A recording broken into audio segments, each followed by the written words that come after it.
नमस्कार दोस्तों, स्वागत है आप सभी विद्यार्थियों का एक बार फिर से वायु मित्र के ऑनलाइन एजुकेशन प्लेटफॉर्म पे।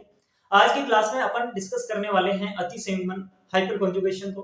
पिछली क्लास में हमने अनुनाद को पढ़ा बेहतरीन तरीके से।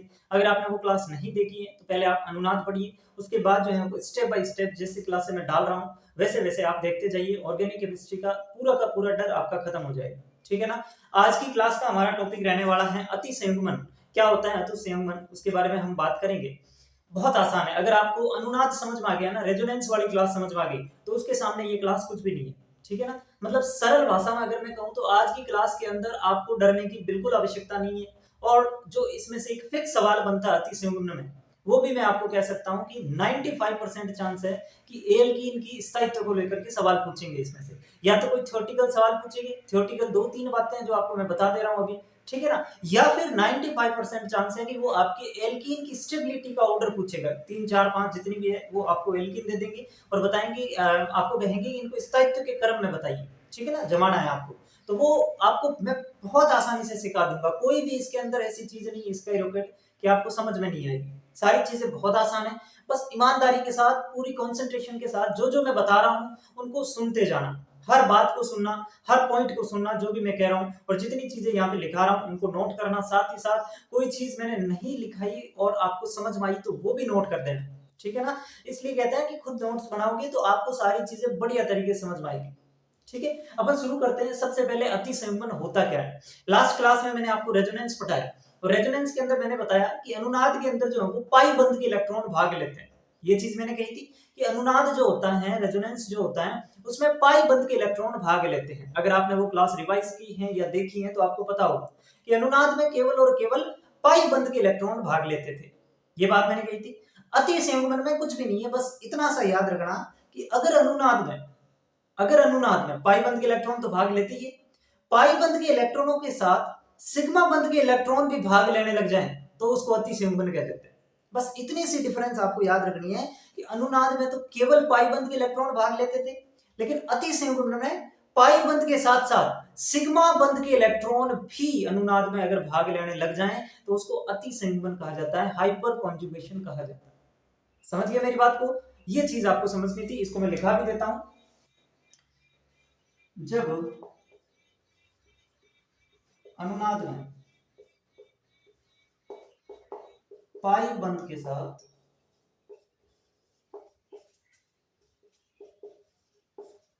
सिग्मा बंद ही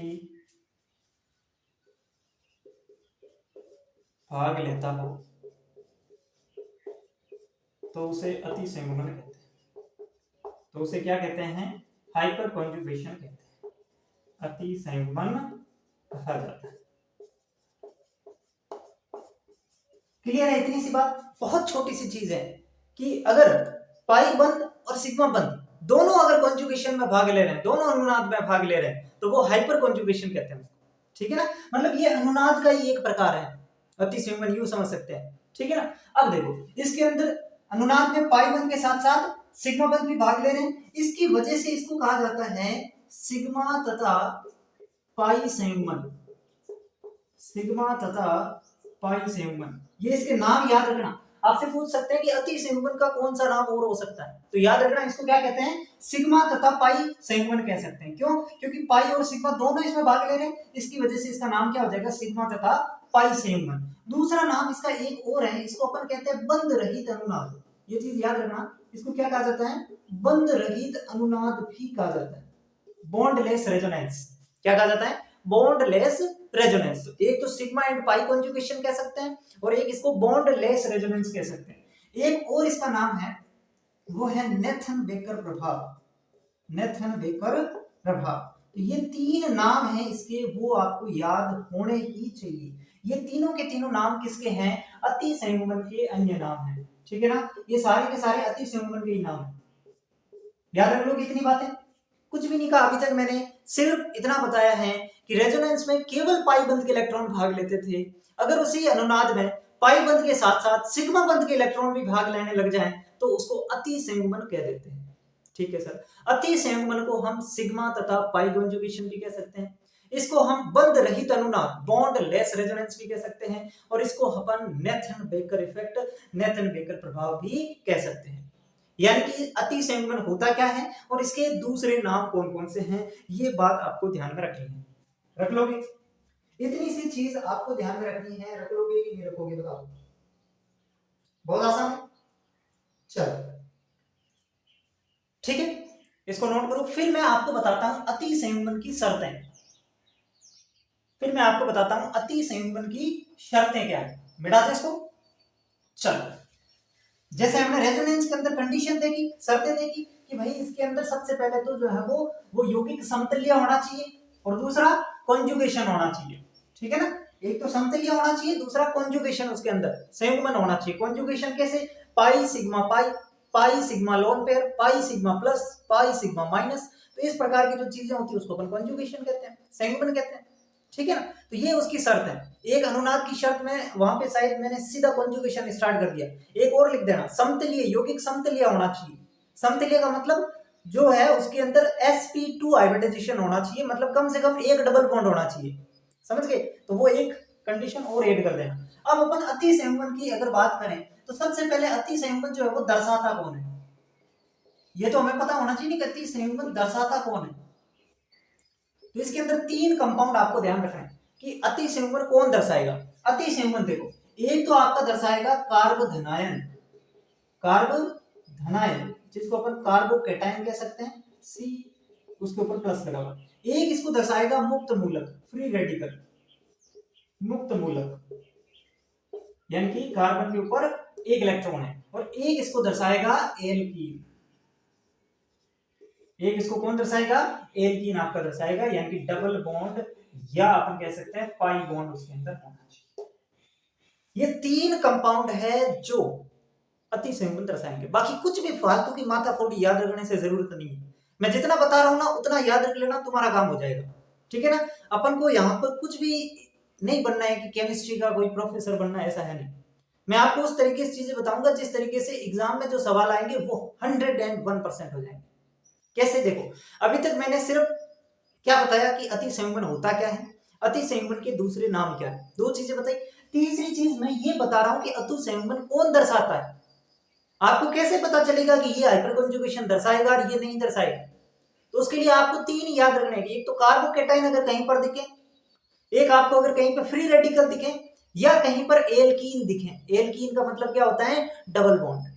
एल्कीन का मतलब क्या होता है? Double bond. ये तीनों चीजें अगर कहीं पर दिख जाएं उनके अंदर अति संयुग्मन होगा। सर क्या कार्ब ऋणायन जो होता है, कार्ब ऋणायन उसके अंदर अति संयुग्मन नहीं होगा? बिल्कुल नहीं, कार्ब ऋणायन में नहीं होगा, है ना। मैंने क्या कहा, ये तीन चीजें जो दिख रही है ना इन्हीं के अंदर अति संयुग्मन होगा। कार्बोकेटायन, फ्री रेडिकल और एल्कीन, इन तीन चीजों के अंदर। अब सवाल कैसा बनता है? देखो, सवाल कुछ भी नहीं बनेगा, ये तीन चीजों के अंदर अति संयुग्मन होता है। सवाल ये बनेगा कि कार्बोकेटायन की स्टेबिलिटी का ऑर्डर पूछ लेगा, या फ्री रेडिकल की स्टेबिलिटी का ऑर्डर पूछ लेगा, या एल्कीन की स्टेबिलिटी का ऑर्डर पूछ लेगा। ये तीन ही तरीके के सवाल बनते हैं। या थ्योरेटिकली सवाल बन सकता है कि इसके कौन सा नाम नहीं है, या अति संयुग्मन क्या होता है। समझ गए मेरी बात को? तो कोई इसमें ज्यादा है ही नहीं, बस छोटा सा मैटर है, आपको समझना है। अगर समझ में आ गया सवाल हो जाएगा, इतना सही काम है। अब देखो, कार्बोकेटायन या फ्री रेडिकल की स्टेबिलिटी पूछ सकता है, या आपको एल्कीन की स्टेबिलिटी पूछ सकता है। मोस्टली चांस रहते हैं आपसे एल्कीन की स्टेबिलिटी पूछेगा, ठीक है ना। मोस्टली एल्कीन की स्टेबिलिटी पूछेगा। तो ये कौन दर्शाएगा याद रख लोगे सर? कार्बोकेटायन, फ्री रेडिकल और एल्कीन, ये तीनों चीजें जो है वो अपन को क्या दर्शाएगी? हाइपर कंजुगेशन दर्शाएगी, ठीक है ना। कार्ब ऋणायन बिल्कुल नहीं दर्शाएगा, ठीक है। चलो, अब देखो, अब आपसे पूछ ले कि अति संयुग्मन की कंडीशन क्या है, शर्त क्या है ना। जरूरी थोड़ी है हर एल्कीन अति संयुग्मन दर्शाएगी, नहीं। मैं तो ये कह रहा हूं कि ये दर्शाते हैं। समझ रहे हो मेरी बात को? मैं क्या कहना चाह रहा हूं, भावना समझ रहे हो? भावना ये है कि ये अति संयुग्मन दर्शाते हैं जनरली, लेकिन जरूरी नहीं है कि सारी की सारी एल्कीन ही अति संयुग्मन दर्शाएं, नहीं। जरूरी नहीं है सारे के सारे कार्बोकेटायन अति संयुग्मन दर्शाएं, बिल्कुल नहीं। जरूरी क्या है? उसके लिए कंडीशन है। ये तीन तो होनी ही चाहिए, लेकिन इन तीनों के अंदर भी एक कंडीशन अप्लाई होनी चाहिए, एक शर्त है, वो लागू अगर हो रही है तो ये दर्शाएंगे, अन्यथा नहीं दर्शाएंगे। वो शर्त क्या है? वो शर्त ये है कि इसके पास अल्फा हाइड्रोजन होना चाहिए, कम से कम एक अल्फा हाइड्रोजन होना चाहिए। ये बात नोट करके गांठ बांध के दिमाग में रखना, कम से कम एक अल्फा हाइड्रोजन होना ही होना चाहिए। ये तो इसकी पहली कंडीशन थी, मतलब यूं समझ सकते हो ये दोनों ही शर्तें हैं, एक ये और एक ये। पहली शर्त क्या है कि कार्बोकेटाइन फ्री रेडिकल या एल्कीन होना चाहिए। अगर इन तीनों में से दिख गया कि हाँ सर तीनों में से कोई एक है, फिर दूसरी कंडीशन लगाओ। फिर दूसरी कंडीशन लगाओ कि क्या उसके अंदर अल्फा हाइड्रोजन है, क्या उसके अंदर अल्फा हाइड्रोजन है। अगर उसके अंदर अल्फा हाइड्रोजन है तो वो अतिसंयोजन दर्शाएगा, और भले ही एल्कीन है और उसके अंदर अल्फा हाइड्रोजन नहीं है तो वो अतिसंयोजन नहीं दर्शाएगा। दोनों कंडीशन अगर फुलफिल होगी तो अतिसंयोजन दर्शाएगा, अन्यथा नहीं दर्शाएगा। समझ गए मेरी बात को? ये दो ही शर्तें हैं, ये दो ही शर्तें हैं। पहली शर्त इन तीनों में से कोई एक होना चाहिए, दूसरी शर्त कम से कम एक अल्फा हाइड्रोजन होना चाहिए।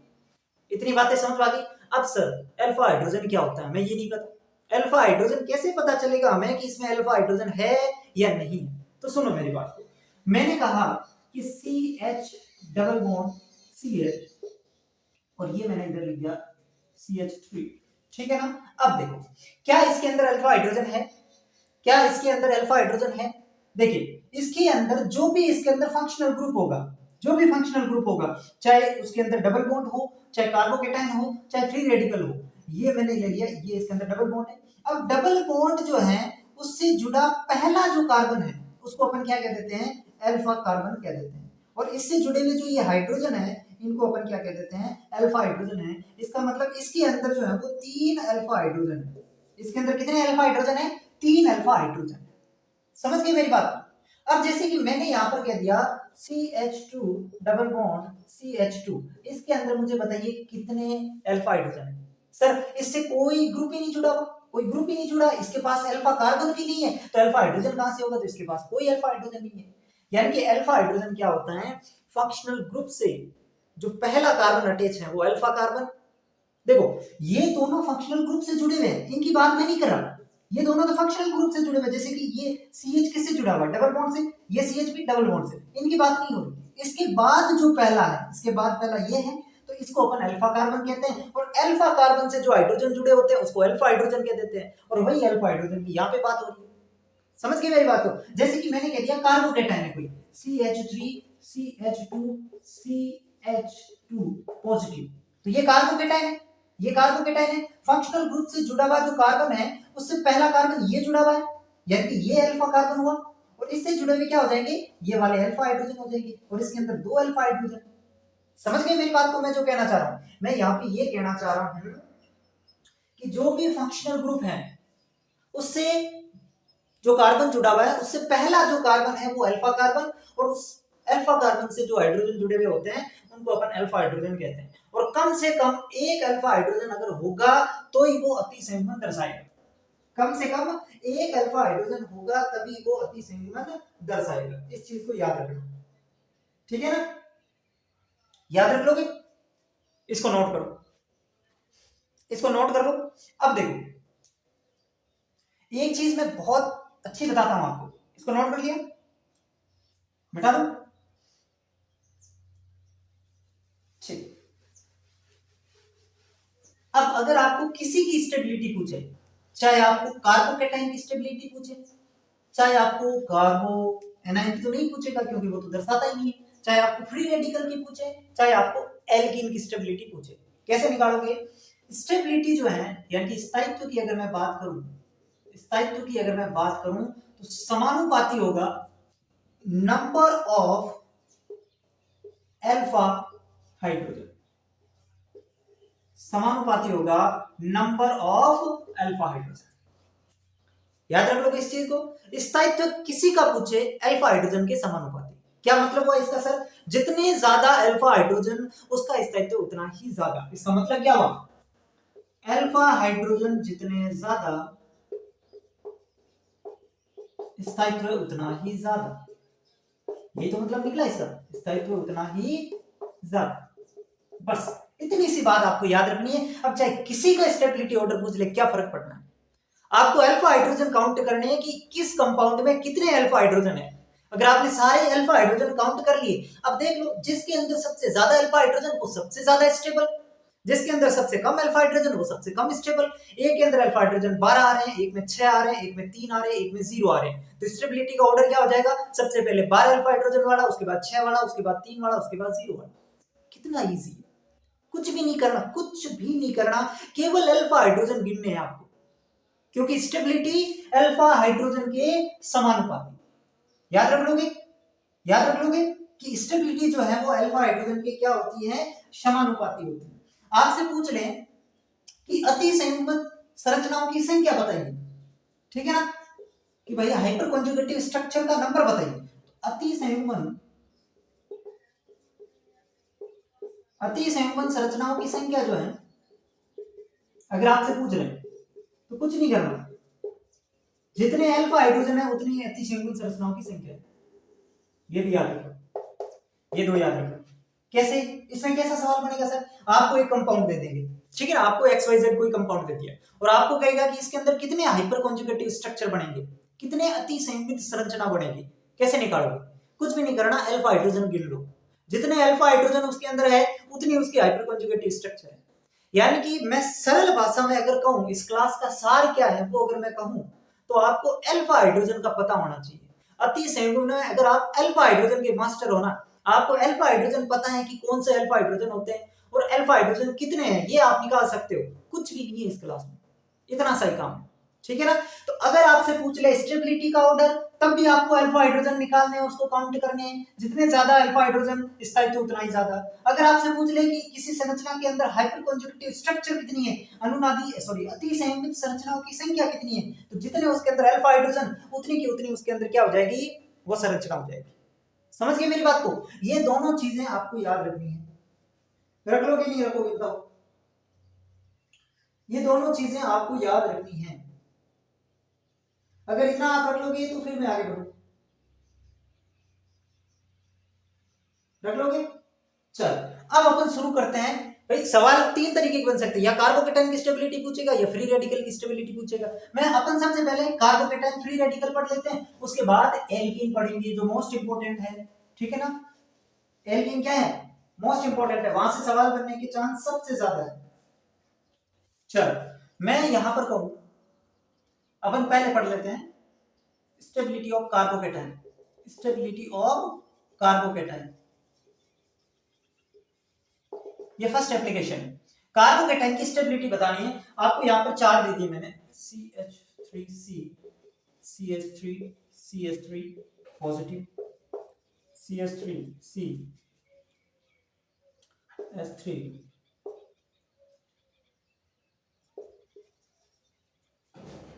एक मैंने ये दे दिया आपको, अरे यार CH3, 1 2 3,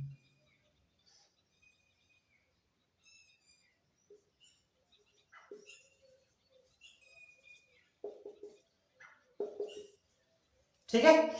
चलो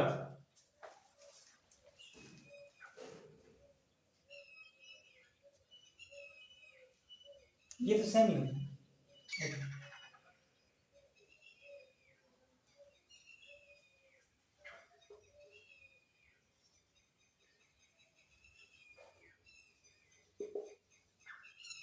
चलो इसको बताओ, अब ये चार स्ट्रक्चर आपके सामने है, इसके अंदर आपको जो है इन कार्बोकेटाइन है, तो चारों कार्बोकेटाइन, भाई प्लस लगा हुआ है इसका मतलब क्या है, कार्बोकेटाइन है।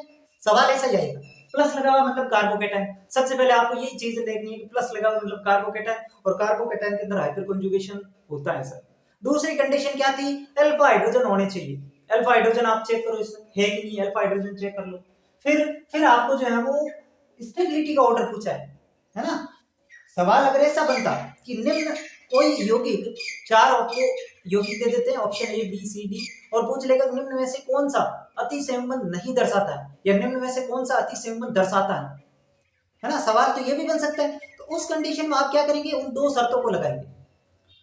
उस कंडीशन में अगर आपसे पूछ ले कि कौन सा दर्शाएगा कि नहीं दर्शाएगा, तो उस कंडीशन में दो शर्तें लगानी है। सबसे पहले आपको देखना है क्या इसके अंदर कार्बोकेटाइन है, अगर कार्बोकेटाइन है तो दर्शाएगा, फ्री रेडिकल है तो दर्शाएगा, एल्कीन है तो दर्शाएगा। फिर दूसरी कंडीशन आपको लगानी है कि अल्फा हाइड्रोजन है कि नहीं है। अगर अल्फा हाइड्रोजन भी है, दोनों कंडीशन फुलफिल हो रही है, तो वहां पर वो अति संयुग्मन दर्शाएगा।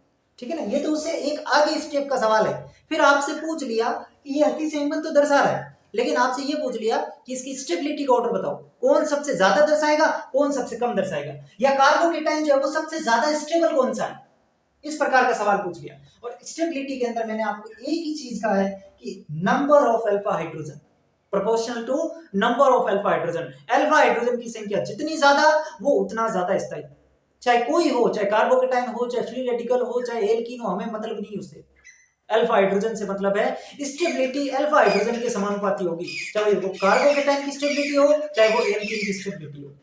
समझ गए मेरी बात को? तो स्टेबिलिटी का ऑर्डर कैसे निकलेगी? सबसे पहले सर आपको हमें पता है कि जो स्टेबिलिटी है वो स्थायित्व जो है वो आपके अल्फा हाइड्रोजन के क्या होते हैं, समानुपाती होते हैं। अल्फा हाइड्रोजन अपन को गिनना है, कैसे गिनेंगे अल्फा हाइड्रोजन? देखो ये है इसके अंदर कार्बोकेटाइन, ये क्या है, कार्बोकेटाइन, और इस कार्बोकेटाइन से ये जो कार्बन जुड़ा हुआ है ये भी अल्फा कार्बन है, दिख रहा है ना आपको, ये भी अल्फा कार्बन है, ठीक है ना, ये कार्बन जुड़ा हुआ ये भी अल्फा कार्बन है, और ये कार्बन जुड़ा हुआ ये भी अल्फा कार्बन है।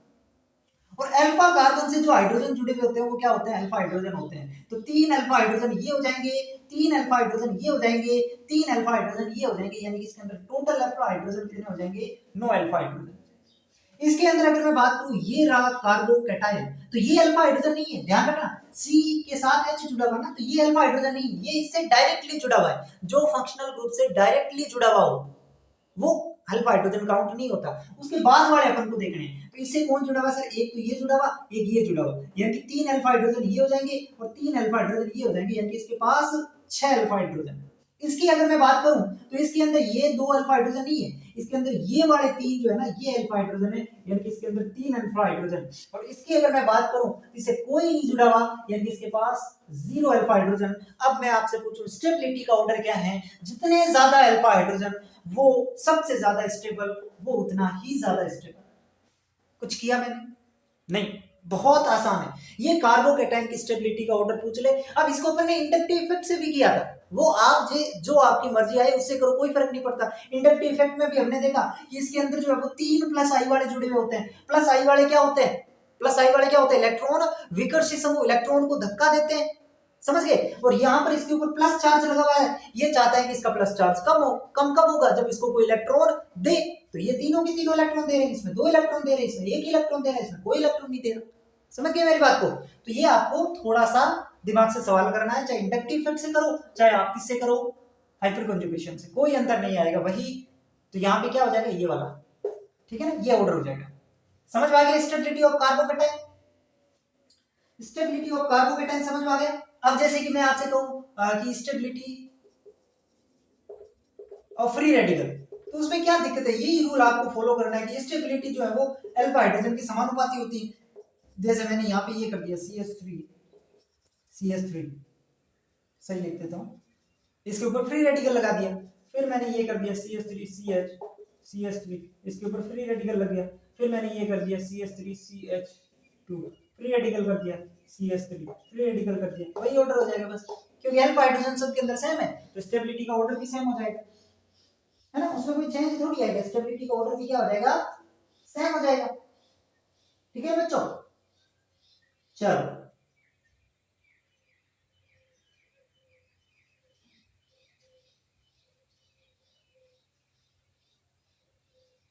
ठीक है, और बताऊं, और देख लो, जैसे कार्बोकेटाइन के अंदर अगर मैं और एग्जांपल की बात करूं, जैसे मैंने ये दे दिया CH3CH3 इसके ऊपर पॉजिटिव, और मैंने दे दिया CH3CH2CH3 इसके ऊपर पॉजिटिव। बताओ इन दोनों में से कौन सा ज्यादा स्टेबल है carbocation? Which carbocation is more stable? कौन सा ज्यादा स्थायी होगा? सर बात हो रही है स्थायित्व की, और स्थायित्व में हमें केवल एक ही चीज याद आती है, वो होती है नंबर ऑफ अल्फा हाइड्रोजन। हमें नंबर ऑफ अल्फा हाइड्रोजन निकालने हैं। इसके अंदर अल्फा हाइड्रोजन सर 3 और 3 6 है, जबकि इसके अंदर अल्फा हाइड्रोजन सर 4 ही है। इसके अंदर 6 अल्फा हाइड्रोजन, इसके अंदर 4 अल्फा हाइड्रोजन, मतलब ये सब ज्यादा स्थायी हो जाएगा। कोई भी कंपाउंड देते यार क्या फर्क पड़ता है, दुनिया में लाखों कंपाउंड है, करोड़ों कंपाउंड है, ऑर्गेनिक कंपाउंड्स बहुत होते हैं, तो कोई भी दे दे, आपको कुछ भी नहीं सोचना, आपको केवल अल्फा हाइड्रोजन गिनने हैं, आपको केवल और केवल अल्फा हाइड्रोजन गिनने हैं, जिसके अंदर जितने अल्फा हाइड्रोजन वो उतना ज्यादा स्थायी, बस। ये दोनों लिख लो। अब अपन आते हैं most important application, stability of alkene. इसको लिखो, इसको लिखो, फिर मैं आगे बढ़ू। इसको लिखो फटाफट लिखो।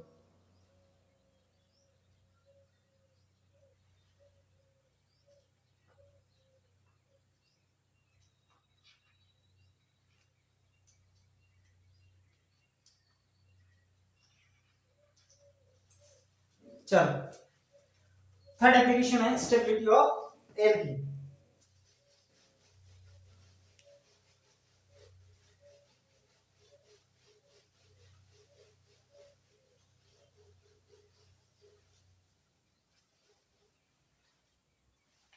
थर्ड क्या है?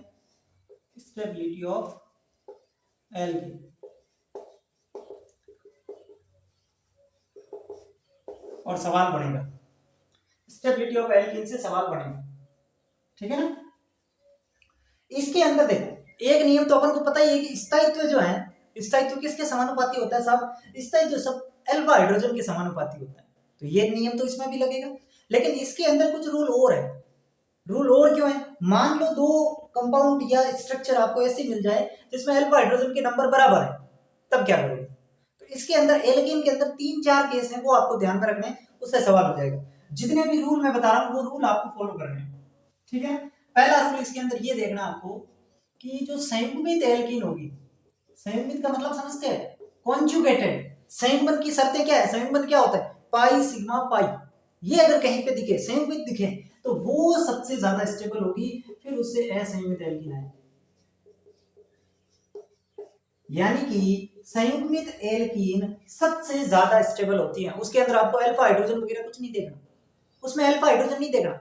ये पहली चीज यही देखनी, step by step order follow करने, जैसे कि रेजोनेंस के अंदर आपने मैंने बताया, वैसे स्टेप बाय स्टेप इसमें भी फॉलो करने। सबसे पहले देखना है कि क्या कोई कॉन्जुगेटिव स्ट्रक्चर मिल रही है, क्या किसी के अंदर संयुग्मन हो रहा है। सर संयुग्मन क्या होता है हमें तो पता ही नहीं। संयुग्मन का मतलब पाई सिग्मा पाई, इस प्रकार की अगर दिखे तो उसको संयुग्मन कहते हैं। यानी कि पाई के एकांतर में अगर पाई बंध दिख रहा है तो वो कॉन्जुगेशन है, और अगर कहीं पे कॉन्जुगेशन दिख जाए, पाई के एकांतर में पाई बंध दिख जाए, यानी कि दो पाई बंध दिख जाए अल्टरनेट पे, तो वो संयुग्मित होता है। और संयुग्मित की स्थायित्व सबसे ज्यादा होती है, संयुग्मित एल्कीन मोस्ट स्टेबल होती है, उसके अंदर अल्फा हाइड्रोजन वगैरह कुछ नहीं देखना। अल्फा हाइड्रोजन वाली कंडीशन है सेकंड कंडीशन है कि स्थायित्व जो है वो आपका किसका समानुपाती होगा? स्थायित्व समानुपाती होता है अल्फा हाइड्रोजन। अब यहाँ पे समानुपाती अल्फा के चिन्ह सेम है, तो इसके अंदर कंफ्यूज मत होना कि सर दो अल्फा कैसे लिख दिया, स्थायित्व डबल अल्फा हाइड्रोजन, ऐसे तो नहीं है, कुछ होते हैं, ठीक है। चलो तीसरी कंडीशन क्या होती है सर? तीसरी कंडीशन देखो, पहली कंडीशन संयुग्मित अगर है मोस्ट स्टेबल, कुछ भी नहीं सोचना, अल्फा हाइड्रोजन। फिर बाकी जो बचे उसमें अल्फा हाइड्रोजन वाली कंडीशन लगा दो, अल्फा हाइड्रोजन वाली भी लगा दी। सर अब तो एक ऐसी सिचुएशन आई कि दो स्ट्रक्चर में अल्फा हाइड्रोजन समान है, तब क्या करना सर? देखो फिर तीसरी कंडीशन आपको फॉलो करनी है कि जो असममित एल्कीन है, असममित का मतलब एसिमेट्रिकल, जिसको आप दो बराबर भागों में नहीं बांट सकते। पता चल जाएगा ना, एल्कीन अगर मैं दूंगा कि तो ये बराबर भाग में बढ़ सकती है, ये नहीं बढ़ सकती, इतना पता चल जाएगा। तो असममित जो है वो ज्यादा होती है सममित से, असममित से सॉरी असममित वाली जो होती है, asymmetrical alkene is more stable compare two symmetrical alkene, ठीक है। और चौथी है कंडीशन कि सर असममित को तो ज्यादा कर दिया, अब सममित के अंदर भी तो सर दो बच रही है, सममित जो है उसके अंदर भी तो दो बच रही है सर, एक तो सिस बच रही है और एक ट्रांस बच रही है, इसमें से कौन से ज्यादा स्टेबल होगी? तो उसमें से ट्रांस ज्यादा स्टेबल होगी। ये चार रूल आपको फॉलो करने हैं, आपका कोई सवाल गलत हो जाए इम्पॉसिबल, नामुमकिन है, ठीक है ना। ये चार चीजें आपको समझनी है, समझ लोगे? क्या क्या है मेरे साथ बोलो। सबसे पहले चार एल्कीन अगर आपको दे, कैसे फॉलो करना मैं बता रहा हूं, सवाल कैसे करना। चार एल्कीन आपके सामने आई, आप एग्जाम हॉल में बैठे हुए, चार एल्कीन आती, सबसे पहले सोचो कि इसमें कोई कॉन्जुगेटिव स्ट्रक्चर है, कोई ऐसी संरचना है जिसके अंदर पाई सिग्मा पाई वाली कंडीशन मिल रही है। मैं समझा ही देता हूं, जैसे कि एक तो ये लिखा हुआ है CH2 double bond CH double bond CH2, और एक ये लिखा हुआ है CH3 CH double bond CH2। अब यहां पर देखो, यहां पे क्या आ रहा है? पाई सिग्मा आ रहा है, कोई कॉन्जुगेशन नहीं। यहां पर देखो पाई सिग्मा पाई, मतलब इसके अंदर क्या आ रहा है, कॉन्जुगेशन आ रहा है, जबकि ये क्या है, असंयुग्मित है, ये संयुग्मित है, कॉन्जुगेशन आ रहा है। तो कॉन्जुगेशन वाली हमेशा ज्यादा स्टेबल होगी। और पहली चीज आपको यही सोचनी है कि क्या कोई कॉन्जुगेटिव स्ट्रक्चर है, अगर कॉन्जुगेटिव स्ट्रक्चर है इसका मतलब वो सबसे ज्यादा स्थायी होगी। पहला रूल देख लिया। अब सर कॉन्जुगेटिव एक मिली, वो हमने सबसे ज्यादा स्टेबल कर दी। अब सर बाकी में क्या करना, बाकी आपको रूल लगाना है second number. Second number rule आप ये लगाएंगे कि जितने ज्यादा अल्फा हाइड्रोजन, कार्बोकेटाइन और फ्री रेडिकल में तो केवल एक ही रूल लगेगा, अल्फा हाइड्रोजन जितने ज्यादा उतनी ज्यादा स्थायित्व है। और वैसे नॉर्मली जो एल्कीन है उसके अंदर भी अल्फा हाइड्रोजन से सवाल हो जाएंगे। अगर आपने अल्फा हाइड्रोजन निकाल लिए ना सबके, तो आपको लगभग सवाल अल्फा हाइड्रोजन से हो जाएगा। फिर भी कहीं अगर एग्जामिनर बहुत तय तक जाए, इसको फंसाना चाहिए आपको, तब ये रूल काम आएंगे, अन्यथा ये भी नहीं काम आएंगे। ये अच्छे सवाल बनेंगे तब काम आएंगे, समझ गए। तो ये आपको देखना है। फिर सेकंड रूल वही, अल्फा हाइड्रोजन जितने ज्यादा वो एल्कीन उतनी ज्यादा स्टेबल। फिर तीसरा है कि अगर सिमेट्रिकल और एसिमेट्रिकल है तो एसिमेट्रिकल का स्थायित्व ज्यादा होता है। और चौथा रूल, सिमेट्रिकल एल्कीन दो प्रकार की होती है, या तो सिस होती है या ट्रांस होती है। सिमेट्रिकल जो एल्कीन होती है ना, ऐसी एल्कीन जिसको अपन दो बराबर भागों में बांट सकते हैं, वो तो या तो सिस होती है या ट्रांस होती है, दो ही चीज हो सकती है। तो इन सिमेट्रिकल में सबसे ज्यादा स्थायित्व ट्रांस का होता है। सिस और ट्रांस क्या होता है, जब दोनों समूह, समान समूह डबल बॉन्ड के एक तरफ स्थित हो तो उसको तो सिस कहते हैं। और ट्रांस के अंदर क्या होते हैं, समान समूह विपरीत दिशा में स्थित होते हैं। ये हमने पीछे जो आइसोमेरिज्म पढ़ा उस समय भी मैंने बताया था, ठीक है ना। तो इसलिए स्टेप बाय स्टेप देखो ताकि चीजें समझ में आए। तो ये चार रूल आपको फॉलो करने हैं। अगर ये चार रूल आप फॉलो करते हैं तो कोई भी सवाल मुझे नहीं लगता गलत होंगे। लिखा देता हूं, सिस क्या होता है, समान समूह एक तरफ, और इसमें विपरीत होते हैं। समान समूह क्या होते हैं, विपरीत होते हैं, उसको अपन ट्रांस कहते हैं। अभी एग्जांपल करेंगे समझ में आ जाएगा बढ़िया तरीके से। चलो इतना आप लिख लो, फिर मैं आगे बढ़ूं। बढ़ाओ इसको, ये चारों रूल कॉपी में लिख लो, सामने दिखने चाहिए, क्योंकि तुम भूलोगे मुझे पता है। ये चारों रूल आप पहले कॉपी में लिखो, बैठाओ इसको। चलो अब देखो, अब मैं आपको कुछ चीजें बताऊं। जैसे कि मैंने कहा CH2 double bond C, CH3, CH3, CH3। बताओ इसके अंदर हाइपर कॉन्जुगेशन हो रहा है कि नहीं हो रहा है। एक मैंने ये और दे दिया, CH2 डबल बॉन्ड CH। बताओ इन दोनों के अंदर हाइपर कॉन्जुगेशन हो रहा है या नहीं हो रहा, ये बताइए मुझे। कैसे पता करोगे, दो शर्तें लगानी है, दो शर्तें लगानी है, लगा लोगे। पहली शर्त क्या है सर, या तो कार्बोकेटाइन होना चाहिए, या फ्री रेडिकल होना चाहिए, या एल्कीन होना चाहिए। सर यहाँ पे एल्कीन दिख रहा, हाँ डबल बॉन्ड दिख गया, मतलब एल्कीन है, मतलब पहली कंडीशन फुलफिल हो रही है, पहली कंडीशन फुलफिल हो रही है। दूसरी कंडीशन ये है कि सर यहाँ पर अल्फा हाइड्रोजन होना चाहिए। अल्फा हाइड्रोजन क्या होते हैं, जो भी फंक्शनल ग्रुप है उससे जुड़ा हुआ पहला कार्बन क्या होता है, अल्फा कार्बन। और उस अल्फा कार्बन से जो हाइड्रोजन जुड़े हुए होते हैं वो अल्फा हाइड्रोजन। यहाँ पर ये रहा अल्फा कार्बन, क्या इससे कोई हाइड्रोजन जुड़े हुए हैं, नहीं सर, सारे के सारे CH3 ग्रुप जुड़े हुए हैं, मतलब इसके पास अल्फा हाइड्रोजन नहीं है, मतलब ये अति संयुग्मन भी नहीं कर सकता। समझ गए मेरी बात को। चलो नेक्स्ट सवाल ये आया, सर इसके अंदर है, सर इसके अंदर देखें तो पहली कंडीशन एल्कीन होनी चाहिए, सर एल्कीन दिख रही है, ये भी एल्कीन है, ये भी एल्कीन, ठीक है सर। दूसरी कंडीशन अल्फा हाइड्रोजन होना चाहिए, सर इसके अंदर जो अल्फा हाइड्रोजन है वो एक अल्फा हाइड्रोजन है। इसके अंदर देखें तो इसके अंदर ये अल्फा हाइड्रोजन है, मतलब इसके अंदर अल्फा हाइड्रोजन तो है, लेकिन इसके अंदर अति संयुग्मन नहीं हो रहा सर। क्यों नहीं हो रहा, क्योंकि जो अल्फा हाइड्रोजन पाई बॉन्ड के साथ भाग ले रहे हैं, जो अल्फा हाइड्रोजन कॉन्जुगेशन में होते हैं, अति संयुग्मन में होते हैं, वो इसके अंदर भाग में नहीं लेते, ठीक है। याद रखना इस चीज को कि डबल बॉन्ड से जुड़े अल्फा हाइड्रोजन संयुग्मन में भाग नहीं लेते, इसलिए यहां पर हाइपर कॉन्जुगेशन नहीं होगा, ठीक है, भाग नहीं लेते। यहां पर अल्फा हाइड्रोजन होते हुए भी संयुग्मन नहीं होगा, ये चीज याद रखना इसके अंदर। जैसे मैंने कह दिया CH3 पॉजिटिव, क्या इसके अंदर संयुग्मन हो रहा है, सॉरी अति संयुग्मन हो रहा है, हाइपर कॉन्जुगेशन। सर पहली कंडीशन कार्बोकेटायन होना चाहिए, बिल्कुल है। दूसरी कंडीशन अल्फा हाइड्रोजन होना चाहिए, इससे कोई अल्फा कार्बन ही नहीं जुड़ा, नहीं होगा।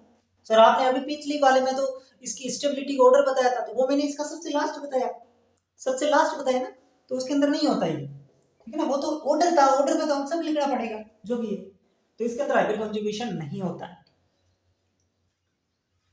चलो इसको नोट करो, फिर मैं कुछ एग्जांपल आपको प्रैक्टिस करवाता हूं एल्कीन की स्टेबिलिटी के ऑर्डर के तौर पे। चलो बताओ, ये आपके सामने मैंने दो एग्जांपल दिए, एक एग्जांपल ये और एक एग्जांपल ये। इनको अगर आप स्टेबिलिटी के ऑर्डर में जमा लोगे, मतलब ये आपका कॉन्सेप्ट क्लियर है। बताओ कैसे होगा, मुझे बताओ कैसे होगा, मुझे बताओ। सबसे पहला आपको काम क्या करना है, मैंने क्या रूल बताया एल्कीन की स्टेबिलिटी में, कि सबसे पहले आपको देखना है कहीं पर कॉन्जुगेशन दिख रहा है क्या, पाई सिग्मा पाई वाला अगर कहीं पे सिस्टम मिले तो वो सबसे ज्यादा स्टेबल हो जाएगी, यही बताया। अब मैं बिल्कुल रूल के अनुसार चल रहा हूं, आप चारों रूल अपने साइड में रखो और उनको देखते रहो। पहला नियम मैंने लिखाया कि संयुग्मित एल्कीन असंयुग्मित एल्कीन से ज्यादा स्थायी होती है, तो मैं यहाँ पर इन सब के अंदर चेक कर रहा हूँ, ये 7 स्ट्रक्चर है, first second third fourth fifth six seven, इसके अंदर पाई सिग्मा पाई कुछ नहीं दिख रहा, pi sigma pi sigma pi pi pi pi sigma pi, सातवीं स्ट्रक्चर के अंदर आपको क्या दिख रहा है, पाई सिग्मा पाई, मतलब इन सातों में से केवल एक जो है वो क्या है, कॉन्जुगेटेड स्ट्रक्चर है। और पहला स्टेबिलिटी प्रायोरिटी हमको किसको देनी है, कि जो भी संयुग्मित हो जाए वो सबसे ज्यादा होगी, बाकी सारी बातें बाद में होगी, ठीक है ना। तो यानी कि फर्स्ट जो है वो किसका नंबर आ जाएगा, 7 नंबर का नंबर आ जाएगा, सबसे ज्यादा स्टेबल हो जाएगी 7। फिर दूसरा रूल क्या था, दूसरा रूल सर ये था कि आपको नंबर ऑफ अल्फा हाइड्रोजन निकालने हैं। स्टेबिलिटी अल्फा हाइड्रोजन के समानुपाती होती है, जितने ज्यादा अल्फा हाइड्रोजन होंगे वो उतना ज्यादा स्टेबल हो जाएगा। अल्फा हाइड्रोजन निकालो, इसके अंदर अल्फा हाइड्रोजन निकालो, सर ये इसके अंदर डबल बॉन्ड है और डबल बॉन्ड से कोई इसके अंदर अल्फा कार्बन ही नहीं है, और अल्फा कार्बन ही नहीं है तो अल्फा हाइड्रोजन कहां से होगा भाई, अल्फा कार्बन होगा तब उससे अल्फा हाइड्रोजन जुड़ा हुआ होगा, इसमें तो अल्फा कार्बन ही नहीं है, तो इसके अंदर अल्फा हाइड्रोजन सर 0 है, ठीक है। इसके अंदर बताओ, इसके अंदर सर अल्फा हाइड्रोजन 3 है, ठीक है। समझ पा रहा मैं कैसे निकाल रहा हूं, ये डबल बॉन्ड वाला ग्रुप है, इससे डबल बॉन्ड से फंक्शनल ग्रुप से जुड़ा पहला कार्बन अल्फा कार्बन होता है, और अल्फा कार्बन से जितने हाइड्रोजन जुड़े हुए होते हैं वो अल्फा हाइड्रोजन होते हैं, तो इसके अंदर 3 अल्फा हाइड्रोजन। इसके अंदर कितने अल्फा हाइड्रोजन है, देखो ये है, इससे पहला कार्बन ये भी जुड़ा हुआ है, पहला कार्बन ये भी जुड़ा हुआ है भाई, ये है ना मेन फंक्शनल ग्रुप, तो ये है, तो इससे पहला कार्बन ये भी है और ये भी है, 3 इससे जुड़े हुए 3 इससे जुड़े हुए, यानी कि इसके अंदर 6 अल्फा हाइड्रोजन, ठीक है सर। सेकंड चीज, इसके अंदर सर देखें तो इसके अंदर पहला कार्बन ये जुड़ा हुआ, इसके अंदर पहला कार्बन ये जुड़ा हुआ है, मतलब इसके अंदर सर 6 अल्फा हाइड्रोजन हो जाएगी सर, 6 अल्फा हाइड्रोजन।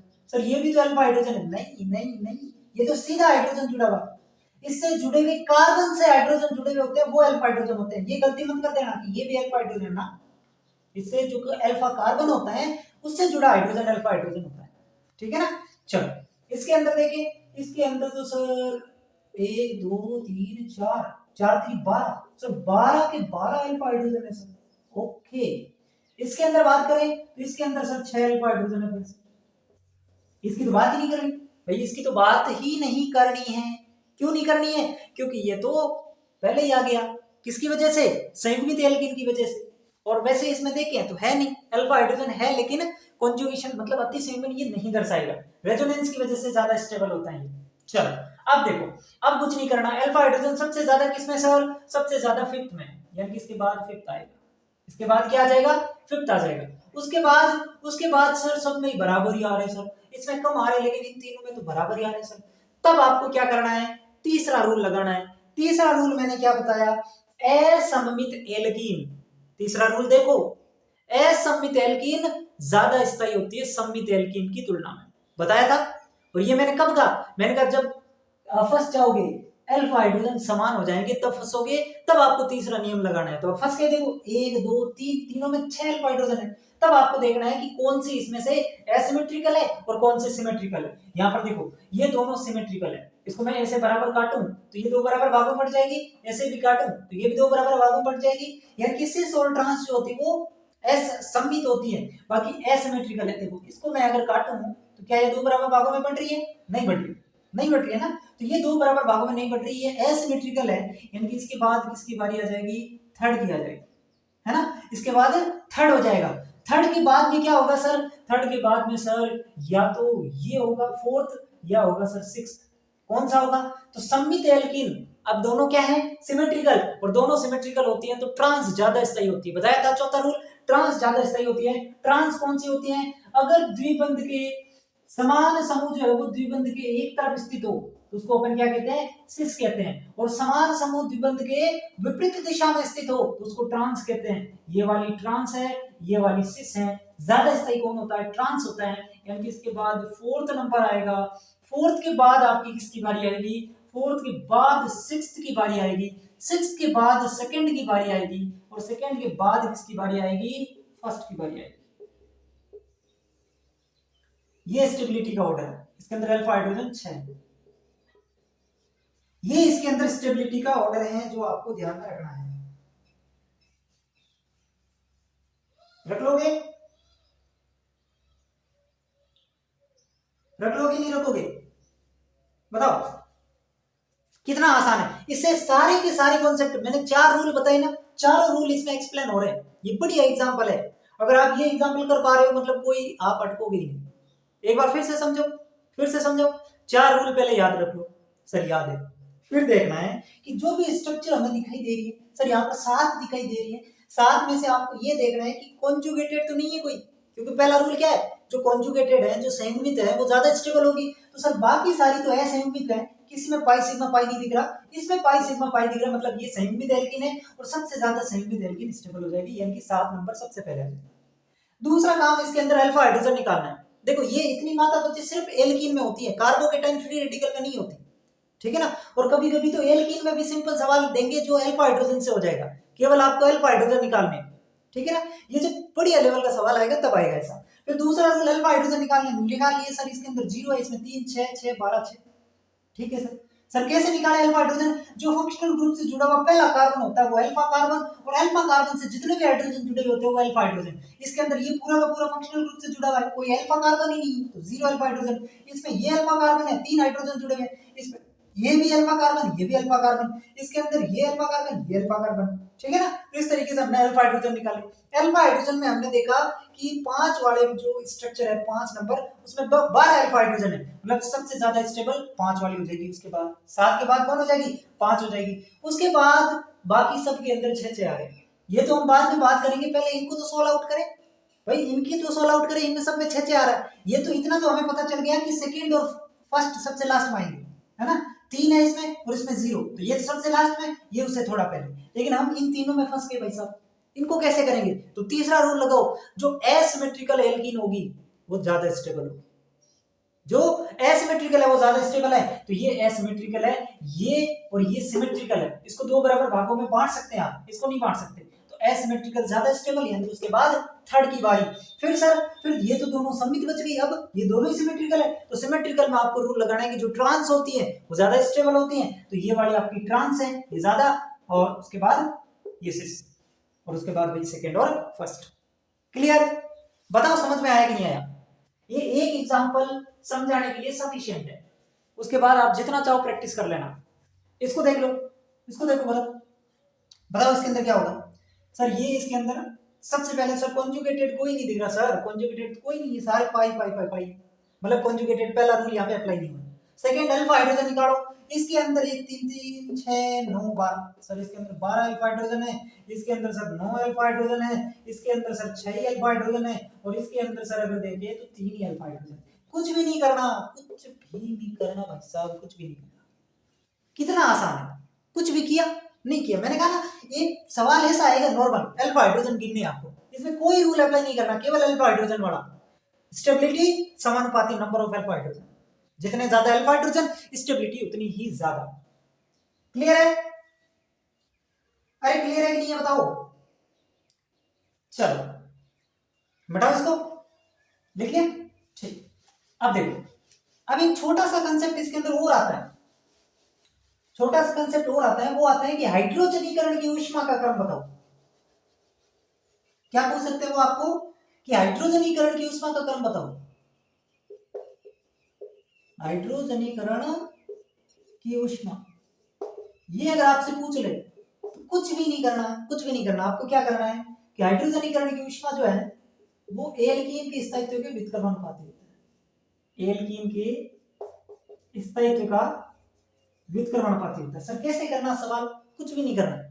आपको अगर हाइड्रोजनीकरण की ऊष्मा पूछे ना, आपको कुछ नहीं करना, आपको एल्कीन का स्थायित्व निकालना है और उसका उल्टा कर देना, वो हाइड्रोजनीकरण की ऊष्मा आ जाएगी। समझ रहे हैं मेरी बात को? नहीं समझ में आ रही है लिख दो। मैं ये कह रहा हूं अगर आपको एल्कीन का स्थायित्व पूछे तब तो ठीक है, जो रूल मैंने बताया उससे कर लो। आपसे पूछ ले कि हाइड्रोजनीकरण की ऊष्मा का क्रम बताइए, है ना, इस प्रकार का सवाल दिखे और हाइड्रोजनीकरण की ऊष्मा का क्रम पूछे आप एल्कीन में से, तो आपको कुछ भी नहीं करना, एल्कीन का स्थायित्व निकालना है, बस उसको उल्टा कर दोगे तो वो हाइड्रोजनीकरण की ऊष्मा आ जाएगी। समझ गए मेरी बात को? तो यही काम करना आपको, बस एल्कीन का स्थायित्व मैंने आपको बढ़िया तरीके से बता दिया, कोई दिक्कत वाली बात ही नहीं। ठीक है, चलो एक एग्जांपल और करें अपन, एक एग्जांपल और करें, चलो कर लेते हैं।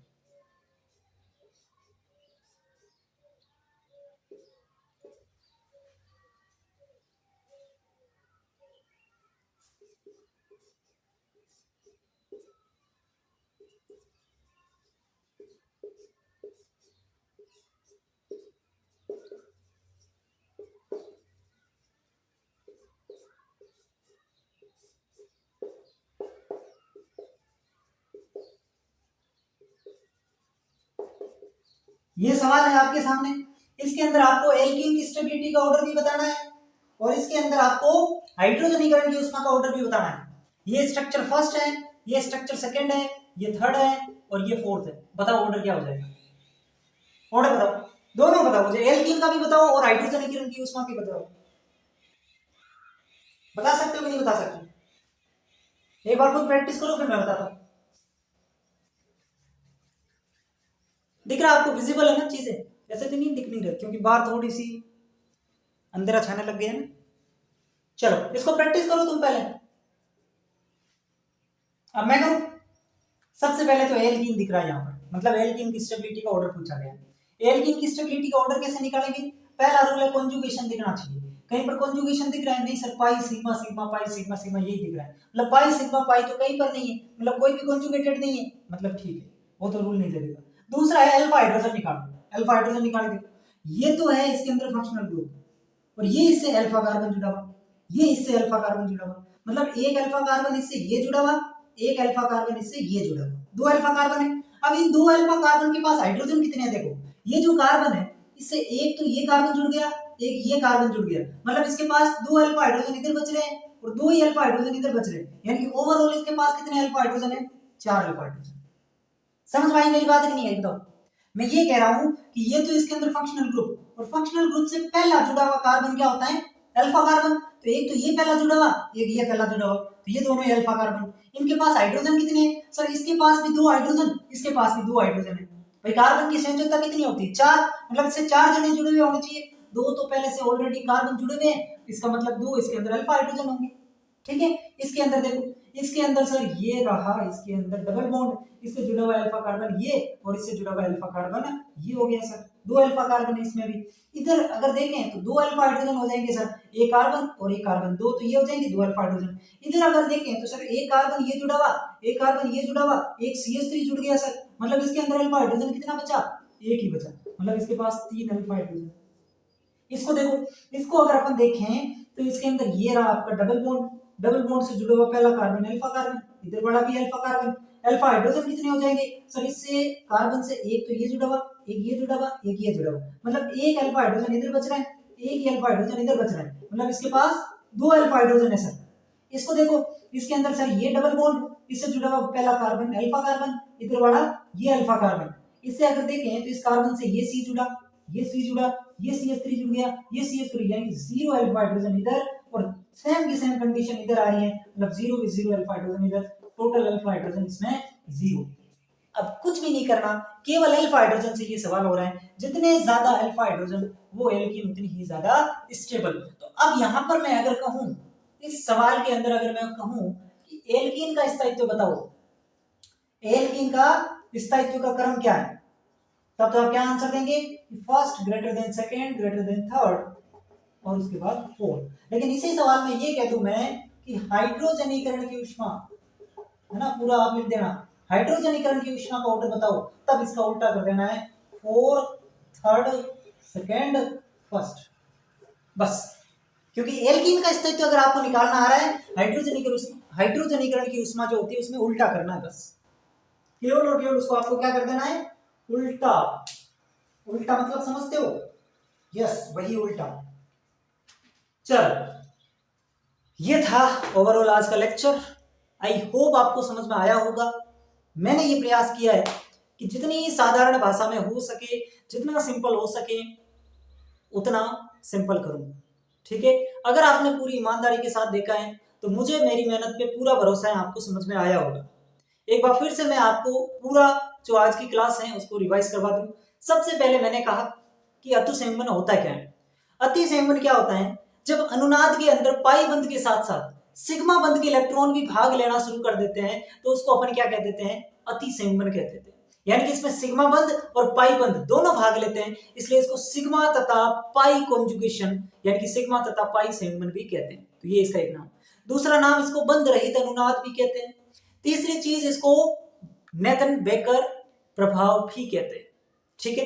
फिर मैंने कहा कि इसकी शर्तें क्या है, शर्तें क्या है, अति संयुग्मन कौन दर्शाएगा, तो मैंने कहा दो शर्तें हैं। पहली कंडीशन, या तो वो कार्बोकेटायन हो, या वो फ्री रेडिकल हो, या वो एल्कीन हो, ये तीन ही हो सकते हैं, तीन ही चीज जो है वो अति संयुग्मन दर्शाएगी, ठीक है। दूसरी कंडीशन उसके अंदर अल्फा हाइड्रोजन होनी चाहिए और पूरी क्लास अल्फा हाइड्रोजन पर टिकी हुई है। फिर मैंने कहा स्टेबिलिटी अगर आपको निकालनी है, चाहे कार्बोकेटायन हो, चाहे फ्री रेडिकल हो, चाहे एल्कीन हो, स्टेबिलिटी निकालने के लिए आपको अल्फा हाइड्रोजन पता होना चाहिए। स्टेबिलिटी क्या होती है, directly proportional to alpha hydrogen. जितने ज्यादा अल्फा हाइड्रोजन स्टेबिलिटी उतनी ही ज्यादा। कुछ भी नहीं करना, जितने भी कंपाउंड दे दे अल्फा हाइड्रोजन निकालो, जितने भी कंपाउंड दे अल्फा हाइड्रोजन निकालो, तो उससे काम हो जाएगा। कार्बोकेटायन और फ्री रेडिकल में उसमें भी हो जाएगा, एल्कीन में भी ज्यादातर काम अल्फा हाइड्रोजन से हो जाएगा। लेकिन अगर अच्छा सवाल बनेगा तो एल्कीन की स्टेबिलिटी मैंने 4 और रूल बता दिए कि सबसे पहले आपको देखना है एल्कीन में कोई कॉन्जुगेटेड एल्कीन अगर मिल जाए तो वो सबसे ज्यादा स्टेबल। फिर सेकंड केस में अल्फा हाइड्रोजन देख लेना। थर्ड केस में एसिमेट्रिकल एल्कीन सिमेट्रिकल की तुलना में ज्यादा स्टेबल होती है। और चौथा रूल, सिमेट्रिकल अगर बच जाए सिस और ट्रांस तो उसमें ट्रांस ज्यादा स्थायी होती है, ठीक है। तो फिर लास्ट चीज मैंने आपको बता दी कि हाइड्रोजनीकरण की उष्मा एल्कीन के स्थायित्व के व्युत्क्रमानुपाती होती है। यानी कि जो एल्कीन के स्थायित्व का ऑर्डर है उसका उल्टा करोगे तो आपको हाइड्रोजनीकरण की उष्मा मिल जाएगी, ठीक है बच्चों। तो ये थे आज की क्लास। अब नेक्स्ट क्लास के अंदर अपन एक कार्बोकेटायन, कार्बोएनायन और फ्री रेडिकल की स्टेबिलिटी ऑर्डर निकालेंगे, वो भी मिक्स तरीके से, यानी कि जिसमें इंडक्टिव भी लग रहा होगा, रेजोनेंस भी लग रहा होगा, हाइपर कॉन्जुगेशन भी लग रहा होगा। तो वो मिक्स सवाल अगर आ जाए तब आपको कैसे करना है वो अगर मैं क्लास ले लूंगा तो लगभग ये जो है वो आपका काम खत्म हो जाएगा, फिर आपको कोई डाउट नहीं बचेगा, ठीक है ना। बाकी इफेक्ट वाला जितना मामला था वो मैंने आज आपको क्लियर करवा दिया। एक मीजोमेरिक इफेक्ट भी होता है, प्लस एन माइनस एन, ठीक है ना। तो वो आपके दे नहीं रखा इसके अंदर, तो मैं नहीं करवा रहा उसको फालतू में, ठीक है ना। जितनी चीजें मैं करवा रहा हूँ अकॉर्डिंग टू सिलेबस चल रहा हूँ, ठीक है। अगर आपको क्लास पसंद आई तो इसको आप सब्सक्राइब कर सकते हैं, चैनल को अपने दोस्तों के साथ शेयर कर सकते हैं। फ्री के अंदर इतना कंटेंट जो आपको मिल रहा है, कहीं ना कहीं मुझे भी इस चीज का फायदा हो, ज्यादा से ज्यादा बच्चों तक पहुंचे, उनका फायदा हो, इसलिए आप शेयर करें और ज्यादा से ज्यादा सपोर्ट करें, मैं ये आपसे उम्मीद करूंगा। बाकी मिलते हैं नेक्स्ट क्लास में, बहुत बहुत धन्यवाद।